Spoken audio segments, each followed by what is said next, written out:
every exclusion, oftentimes, all exclusion, you will get an opportunity to appeal. And I want to encourage you that use that opportunity, appeal your exclusion. Don't just get excluded and cry and go home. Appeal. You have the opportunity to appeal.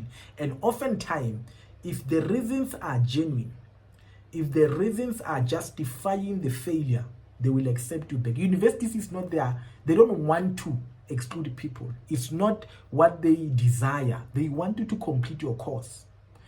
When you stay on the system and you pass, the university get paid by government. So it is their desire that you pass. It is their desire that you stay on the system.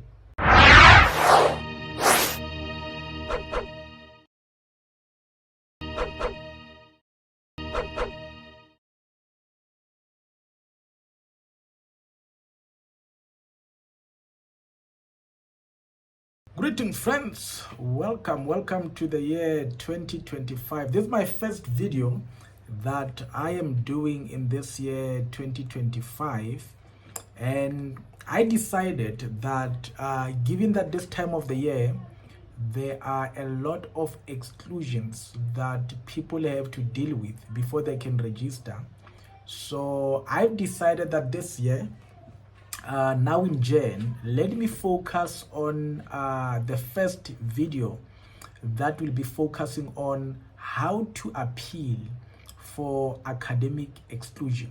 So if you have been excluded, or you know anyone who have been excluded academically, I want to encourage you that share this video with as many people as you might know. Others might not have been excluded, but they need to understand what is academic exclusion. Don't think because you are not excluded, you don't need to know what is in this video. Even if you are not excluded, I think to prevent you being academically excluded, make sure that you listen to this video. As long as you are a student at the university, you need to understand what is an academic exclusion, because some of you only get to know about academic exclusion when it's affecting you, or you got a letter that you have been academically excluded. So I want you to get this information early to firstly avoid it, but if you're already excluded, to know how you can appeal the academic exclusion, what to do if you get that letter that you are academically excluded. Majority of the people by now, you already have that letter. At this point, there are high chances that you have the letter. Depending on how quick the universities are, other people are going to still get the letters of exclusion. I don't want anybody to be frustrated, not knowing what to do. I have dealt with academic exclusion before, and I have helped a lot of students at my workplace with academic exclusion.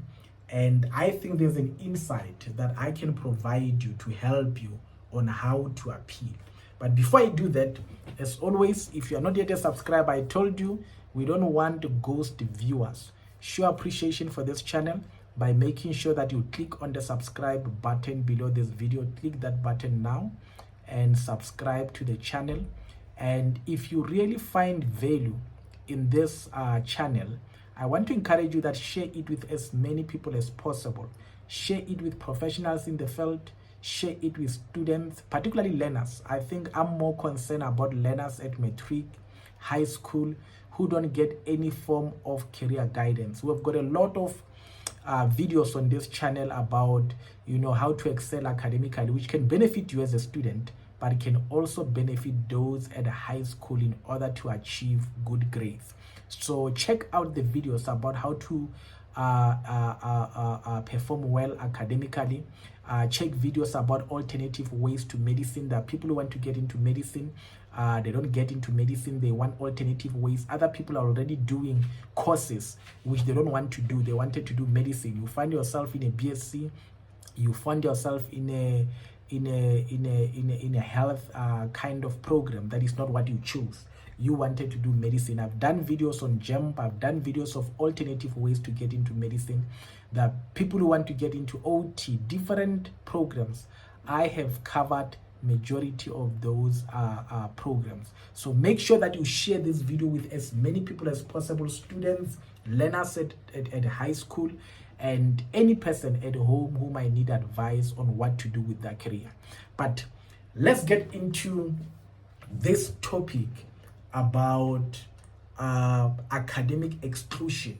Academic exclusion. I'm just reminded as well that, remember, I'm still looking for people to become ambassadors of this channel. I want this channel to spread to every institution, every university.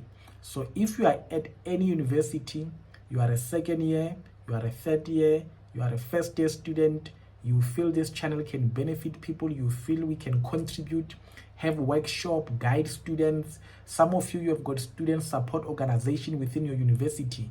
You feel I can partner with you and help. Make sure that you become an ambassador.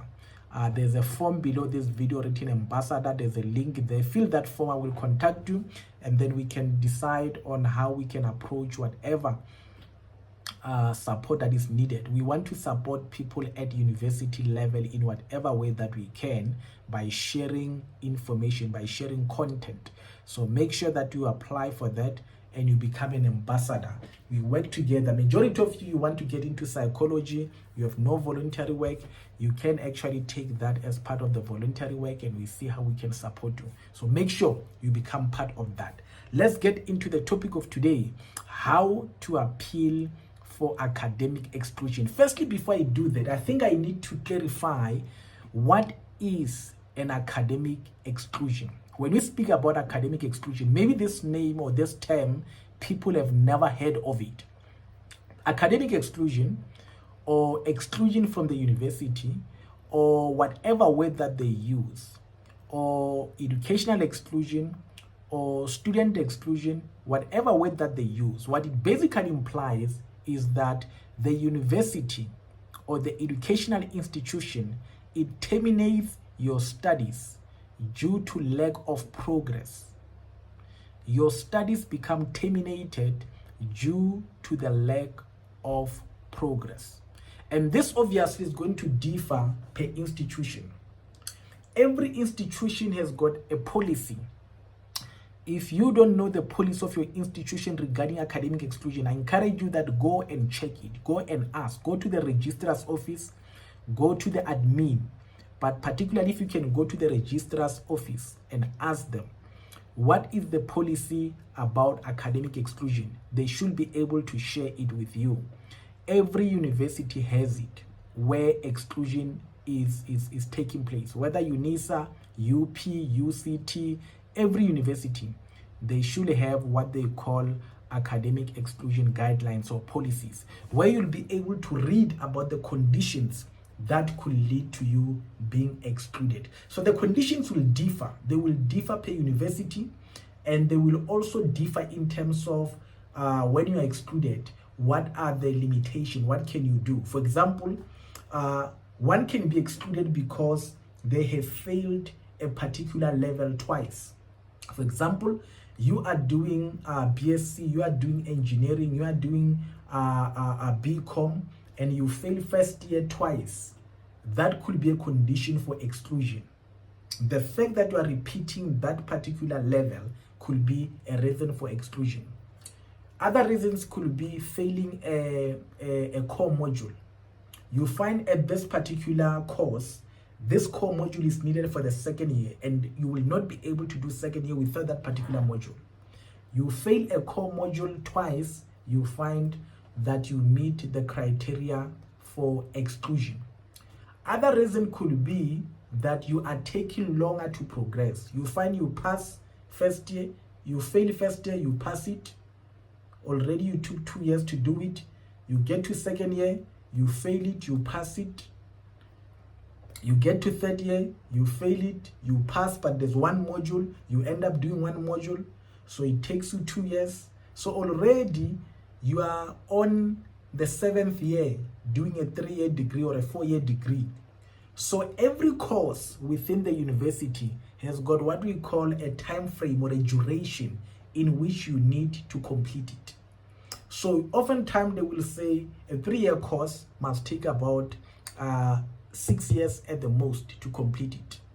A 4-year course, they might give you 8 years to complete it. If you are going to take more than that, you find already, it's going to take you long. So the credits will not be enough. You'll not be able to reach the completion on time. So because of the poor progress, they end up excluding you from the program. And when they exclude you, they will give you a letter of exclusion, write you an email, and they will tell you. That is why I say this information is available in your policy documents. They will give you the rule, they will give you the information, the policy that speaks to that. That's why most of the students, they speak about, hey, there's a rule G12, there's a rule G8, 13 or whatever. So every policy, people know it. People who have been excluded, they can tell you all the rules about exclusion. There are people like that. Exclusion for them is part of their life. They know it. They'll just see them in the corner. They gave me rule whatever, or G whatever. I don't know these rules. I've never been excluded. But there are people who master them. They can tell you off by head all the rules of exclusion. Don't be like, if it's you, you have a problem. You really have a serious problem. Why should you go to invest and cram all the rules of exclusion? What do you want in exclusion? Why are you so passionate about exclusion? Exclusion should not be something that you associate yourself with, because exclusion characterizes people who don't progress well academically. Why should you master it so well? Unless you are in an SRC, is different. But if you are a student, you are not an SRC member, you should not find yourself where you are excluded because you are not progressing well and the reasons are not valid. So the rules are there. That is academic exclusion. Make sure you understand the condition, because some of you are doing a course. That is why I'm saying share this video with any person, particularly first-year student, who are clueless about exclusion. They know being at high school, you can fail, repeat. Varsity is not like that. At varsity, continuous failure will lead to you being excluded. Continuous failure will lead to you being excluded. So you don't want to find yourself in that situation.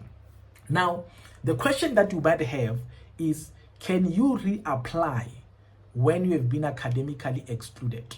Can you reapply? Basically, can I get the letter that I've been excluded and now apply to the university? Let's say I've been excluded from engineering. Can I then fill an application form and say, I want to start engineering first year and be accredited? The answer is yes, you can do that.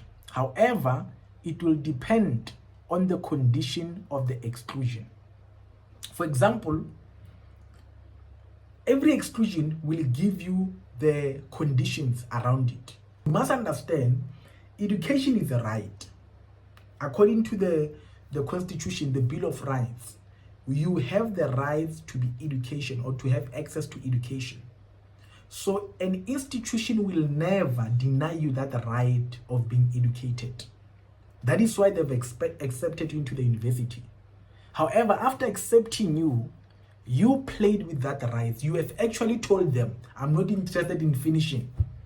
That is why I'm failing this much. And they decide to help you, to say, okay, let's help you. We have accepted you, giving you an opportunity so that you can access your right of being educated. Then you decided, no, me, I don't want to leave, I don't want to graduate. You kept on failing. So they are saying, you know what, the money you are paying for us to study is a lot. It's a lot of money, and we don't want you to waste money of your parents or your bursary or your money. And we also don't want you to hold space for people. Imagine at the lab, they want a certain number of people. You are there every year. You are taking space of people. So they are kind to you to say, you know what, Mabina, we are going to exclude you. It's just to give you a breather. Just go home and consider if you really want to study or not. So exclusion, if you look at it, it's actually not a bad thing. It's not a bad thing for a person who fails. Sometimes what they need is just to go and rethink themselves. I've seen a lot of people after exclusion, that's when they started to mature. They started to see things seriously, to take things in a serious way. They started to take their career seriously after exclusion. I've done a video with a good friend of mine who did a video with me, and I mean, now he's one of the best psychometrists we have. And in his story, he was guided by an exclusion. After exclusion, that's when everything came together. He found himself, the career that he wanted to do. He did a career assessment and found the path that he wanted to follow. So some of you need that exclusion in order to open your eyes, because you don't understand why you are at varsity. You think varsity is for you to be drinking around, proposing girls all the time, waiting outside the door, dating, and you end up now failing. You are heartbroken all the time. You are crying because your heart is broken. You think that varsity is all about that. Now what the university does, it allows you to go home and deal with your broken heart, so that you can come back and you are ready and you can be able to address your matter. So the question now is, how do I then appeal?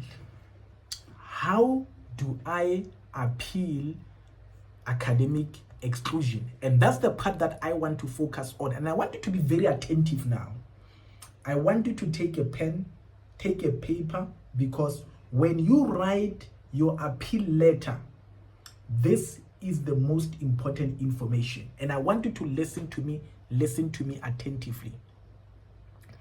Number one, how to appeal an academic exclusion. Number one, make sure that you understand the reason, the basis for your exclusion. When you get the letter of exclusion, they will tell you the reason why you are excluded. They will tell you if it's because of a module, they will tell you. If you are not progressing well on a level, they will tell you. If you are taking longer to complete, they will tell you. Whatever reason that they're excluding you for, you need to understand it. Why? Because when you write your letter of appeal, that letter needs to focus on the reason why you have been excluded. You don't write the letter, you have been excluded for calculus, for example. You are busy writing a letter talking about graphical communication. Guys, you can see I'm a good student. Look at how I performed on graphical communication. You're not excluded for graphical communication. Why are you spending much time about things which are not the reason for exclusion? Focus on the reason why you are excluded. If you're excluded for calculus, explain to them when you are appealing why you did not perform, why you failed that particular course. That's what you need to focus on. So the reason, the basis of your exclusion is very important, because that's what you need to address. You must understand that your appeal goes to a committee, and you want to make their life easier in them understanding your appeal letter.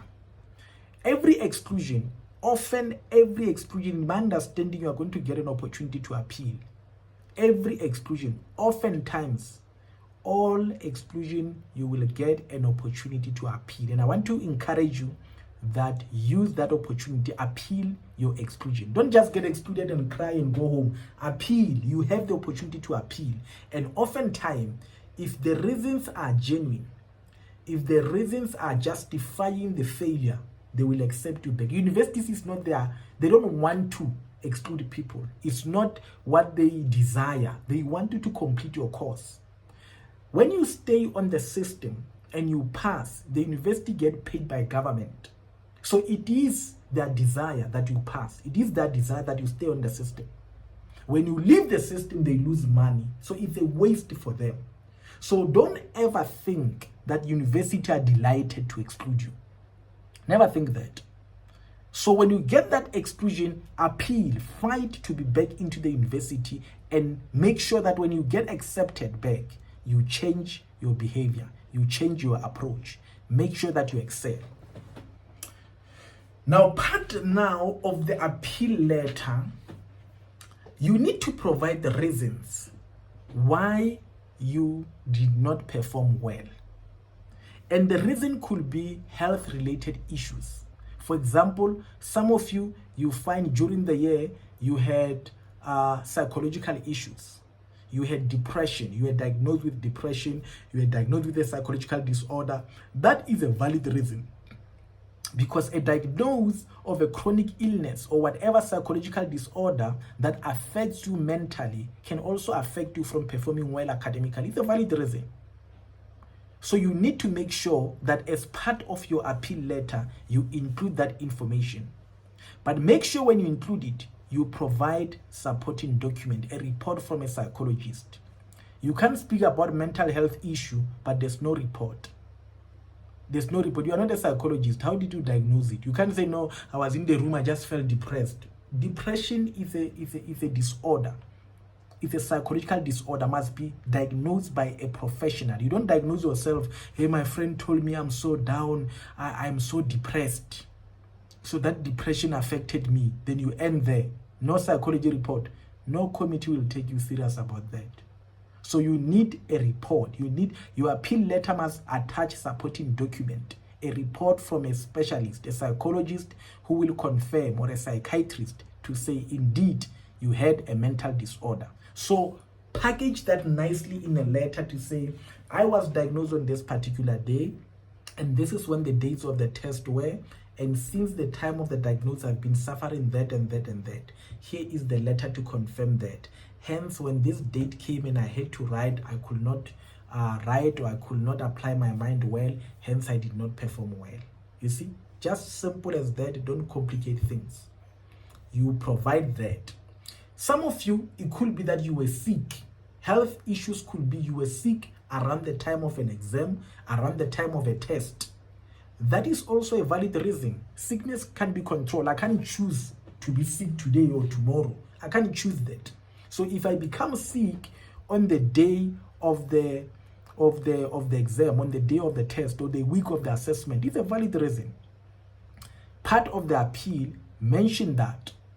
But if it's a sickness, it needs to be accompanied by a sick note. And let me warn you, there are many people who go to bogus doctors, who go to unethical doctors, who go to their friends or family members who are doctors or psychologists, because psychologists can also give a sick note, who go there and seek sick note that they never consulted for. Let me tell you, if you get a specialist who does that, you must just know he doesn't do it for you alone. He does it for other people. And it's an unethical thing. It's against the law. It's against the Health Professions Council. If that person gets found, they might revoke his practice license. So you are actually endangering their profession. You are playing with their career. What they studied for many years can be lost because of that particular behavior. But you must also know, because he does it for you, he does it for other people. So you might find he writes for you a letter, then he writes for other 5 people. And those letters, they go to the same university. Now you must understand, committee people are not like immature people. These are professors, these are doctors, these are mature professionals in the field. They can see when there is letters that come from a particular person, that this person, there's something strange with him. And those people, they get reported. Oftentimes they get reported. I mean, I've said in this committee of appeal, we know these letters when they come that, this guy again. Why is he so favorable in terms of the letters for sick note? Is he a sick note specialist? We know those things. So don't think you are the only clever person at varsity. All those tricks are known by the committees. So when you have these guys, you must know they're not writing letters for you. And universities, they know when letters come from one person. So sometimes you provide these letters and they're rejected because you might find they no longer consider letters from this person. So don't come with tricks when it comes to exclusion, thinking you are clever. You might make it for the first time, but they might end up catching you. And if they catch you, you get excluded and you become a person who's not desired by university. The minute you have got that, where the university does not desire you, and that is on your academic record, I'm telling you, you'll find every university rejects you. Because you apply there with your matric after 5 years, they ask, where was this person before? Where's the academic record? Because remember, all the system is connected. EDHE has got your information. You've been on the system. You can appear on the system. You sneak into a university before graduation or 2 years along the line, they discover that you're registered somewhere. So you misled the university. They've got all the right to deregister you. So don't come with tricks as a student thinking you are the best thinker in the midst of all the intellectual at the university. You can beat the system. I've seen people, when they are doing their third year finally at university, discover, this person is not from matric. He's been in the system for 10 years now. He was so in another institution, they excluded him. He didn't give us that information. So you must understand that when they find out those things, they can revoke the qualification. Why? Because you entered illegally. You misled them. Had they had this information, they would not have accepted you. So they revoke that qualification. So just be aware of that. Don't just take things light and hear your friends on the corridor who's an exclusion specialist telling you what to do, the clever things or some wit that he has been applying. You will get caught. Do things the right way. If you were sick on that particular day, go back to the doctor if you don't have a sick note to say, remember I was here, I need a sick note dated on that particular day, I want to submit it. The other problem is, most of you get sick today, but you want to submit a sick note a year after. You see, it's another problem. If I'm sick today, I go back to school next week. The day I go back, the sick note should be provided. The other issue of you delaying to submit things is what caused a huge problem. And I'm telling those who are not yet excluded, maybe something will happen, you'll become sick, submit the sick note on time. It's on the records. Even if you bring it later and you say, I have submitted this, it's better than a sick note that is delayed. And you are wondering which doctor is this who write a delayed sick note. So that's number 2. Make sure that you mention the reason for you underperforming or poor performance. Whether it's health, you need to mention that.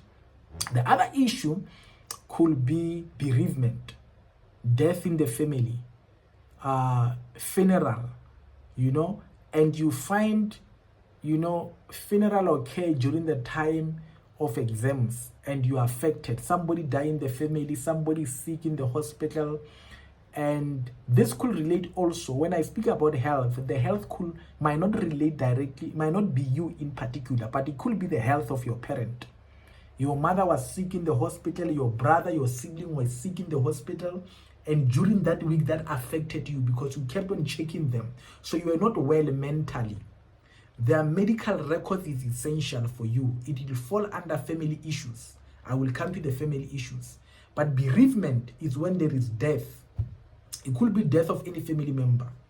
Oftentimes when there is death, there is a death certificate, there's a funeral program, there is some information that you can submit. So make sure that you submit that. And all this must relate with the test that you failed or whatever exam that you failed. You can't say there was a death in January, hence I failed the exam in November. But when we look at your history from January to November, you never visited the psychologist at varsity. You never consulted anyone to say, I've got issue. Your issue, we are only hearing about it now when you are appealing. It's very suspicious.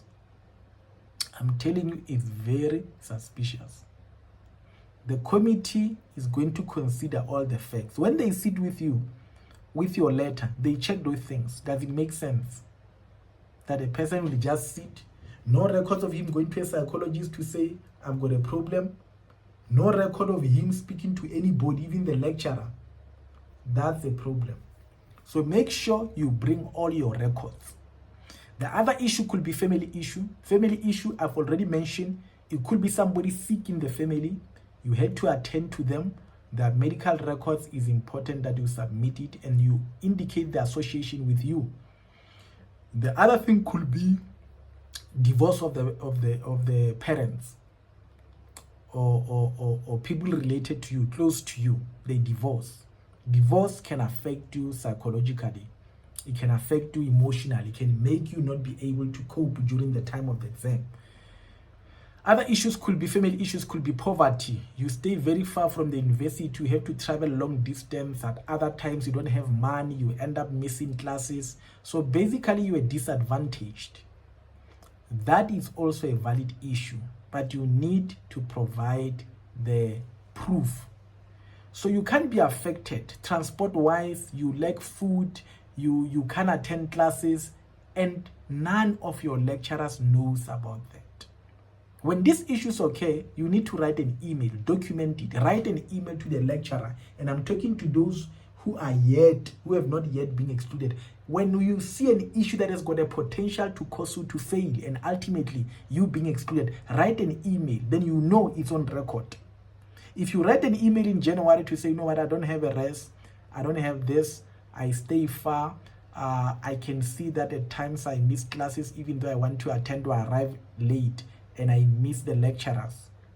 The day you get excluded, you retrieve that email that you wrote long time ago, and you put that as a proof that I did reach out for help. I did reach out. You see? The other issue could be module difficulty. Let me tell you, it is not uncommon that you can have certain modules that are difficult at varsity. Even the lecturers know that this module is difficult. That is why oftentimes you find a particular module where majority of the students, they fail. You find it's not necessarily about they're not smart, they're not good enough.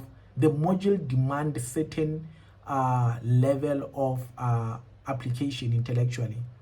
And you find it difficult. You are finding it difficult to adapt to it. Your thinking level is not yet adjusted to that particular demand of that particular module. It's a fair situation. It's a fair reason that you can provide. However, for it to be justifiable, for it to be accepted, it needs to be supported by you showing that you have sought support. Remember, the university provides tutors. It provides additional support through their psychological office where you can do study method, you can do study tips, you can do time management. You have got student advisors within your departments that can help you study better for a particular module. Part of the proof that you will need when you are dealing with a difficult module is that you did go and seek help. You can't say, no, this module is very difficult, I really struggled with it, but there's no proof that you went to seek help from a tutor. No proof that you went to seek help from a student advisor. You will have a difficulty. However, if you have got that proof, you provide it as part of your appeal application. And you can even ask the tutor that you went to say, please, I've been excluded. You know, I've tried. Can you provide me a list of the days I've attended? Sign it for me. I want them to see that indeed. So you need to make sure that your letter has got a very good, valid proof. Package it nicely so that when they see it, they can see the effort that you put in applying for this appeal or readmission. Because there are certain letters that you can see this person, he doesn't care, he doesn't even take effort, he doesn't show effort that he wants to be readmitted. So when you write it, make sure that you show some effort in writing that letter. I will share about that later before I close. Then the last part that is important when it comes to appeal is the SRC.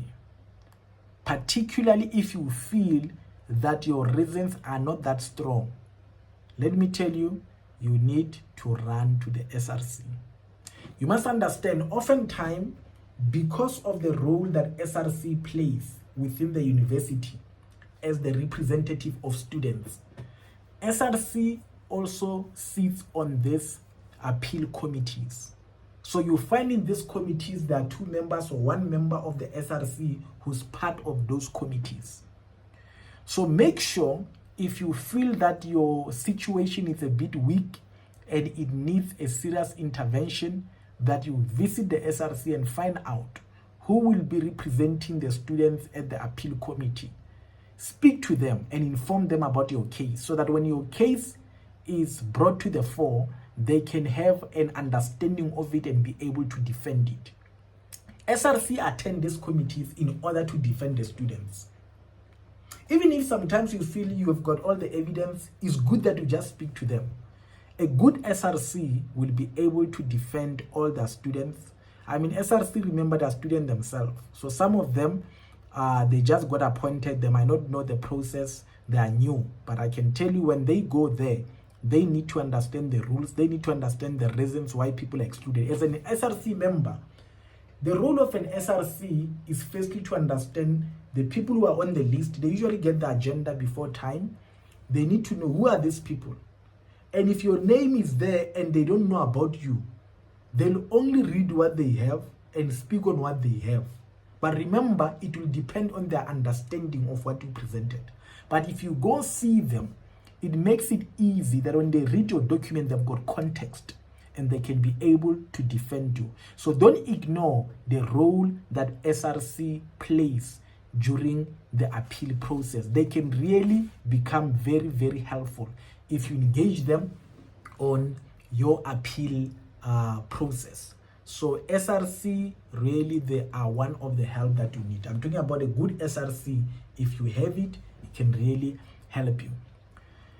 So that's basically the things that you need to consider when you are appealing for academic exclusion. In summary, understand the reason why you've been excluded, provide reasons for being excluded, whether it's health, whether it's bereavement, whether it's a family issue, whether it's a module difficulty, whether it's whatever reason that might be there. Provide the reasons why you have been excluded and what intervention you have brought to the fore, or you plan to introduce to make sure that you are not excluded. That's the most important part. What intervention? If you say you have been excluded due to the module difficulty and you have consulted, but still you failed, you can just say, I plan to extend my hours of consultation, and go and speak to that tutor if they're available. I've already spoken to the tutor. He's willing to support me. If it's a family issue, there's divorce, the divorce has been finalized, or things have got better and now I'm able to refocus. If it's a psychological disorder, speak about the prognosis, or medical issue, speak about the prognosis. What did the doctor say? What makes you think you'll be able to cope this particular year? That's the most important part of the last section of your appeal letter. Don't only tell them about why you did not perform, but what intervention do you think is in place to help you to perform better this year if they select you. Make sure you add that particular part. The other question that you might have is, what do I then do if my appeal is not approved? Look, it is possible that you might appeal and your appeal is not approved because of the reason that I've given you before, that some of you your reasoning is not sufficient. Some of you, the justification is not sufficient, and you end up having your appeal not approved. Some of you, is too late to even do the things I'm recommending because you've messed up so much. And I will say you need to humble yourself, go home, rethink yourself, rethink your future, go work somewhere at ShopRite, rethink, go to Mr. Price, work, rethink about your future and come back energized, because you have done it yourself. You need to take the responsibility. But I think if you really reflect, you can come back a better student. A better student. So when you are not approved, read the letter as well. Understand the reason why you are not approved and what are the recommendations. Usually the committee will provide a recommendation. They might say, we feel like you are still not fully recovered if it's a health issue, and they might say, go and attend more sessions until you are better. So when they read the report from the psychologist, the doctor, they feel the doctor is not providing them with sufficient information to conclude that you are in a better state. So they might say, go and attend more sessions so that you are fully recovered and come back. So make sure that when you add a report, it's a report that speaks to your favor. Don't add a report that says this person is not coping. They're not going to take you for that. They're going to tell you, no, go back. If the report says you are not coping well, you are not in a good state, they're not going to take you. They're going to say, no, go further consult. So I'm saying provide evidence, but your evidence must be supporting that you are in a better state. So check the reasons for not approving. Sometimes they might say, because the course is difficult for you, go and do this foundational course at wherever. Find a place, do a foundational course on this. It will help you or give you the foundation or the basic to understand the module that you are struggling with. So that could be a recommendation. So understand what is the recommendation. What are they telling you? Other people, they might say, this is too much, failed a lot, you don't show seriousness, go back home, rethink, and you reapply. And they will also tell you the conditions of reapplication. Some will say reapply in a year or reapply after 2 years. Others is just automatic. You just know that you have to reapply at whatever time. So just make sure that you get the reasons why you have been not approved. And I want to encourage you that if you've got time, watch a video that I've done with one of the deputy registrars who shares a very important information about the registration, and we also touch on the issues of appeal. So check this video, it will help you. The other thing that I want to recommend you, I've done a video about ChatGPT. Check this video. It will help you when you write a letter, because some of you, when you write the letters, they are full of errors. They are not even making sense. They are not logical. They don't have a logical flow. Use ChatGPT to help you. ChatGPT doesn't have to write letters for you, but you can write your letter. Put it on ChatGPT to edit it. So check this video. It will help you on how to use ChatGPT properly. The other thing I recommend is a book. There's a book that is written by, I think it's Tom Moore, on ChatGPT. Get that book. It will help you. It's a very cheap book. I think you can afford, particularly if you've got a bursary or you've got a funder, you've got NSFAS. You know, I think it's less than 200 or so, if not less than 100. Get the book. It will help you on how to use ChatGPT properly in order to be able to write letters. You need to show professionalism in the letters that you write, so that the person who reads them can see that this student is a worth student to keep at the university. So friends, let me leave there. I hope this was very helpful to you, and I want you to share it with as many people as possible, even those who are not excluded, but so that they've got the information to avoid exclusion in the future. And remember, if you have found any value in this video, I want you to share it, give it a thumbs up, and put on the comment section. Let me know what you liked about this video. Put on the comment section. Let me hear about from you what you liked about this video. If you've got any question as well, put it on the comment section. Let me hear from you so that I can be able to clarify that. Let me leave it there, friends, and encourage you that you continue living life to the fullest. I'm out.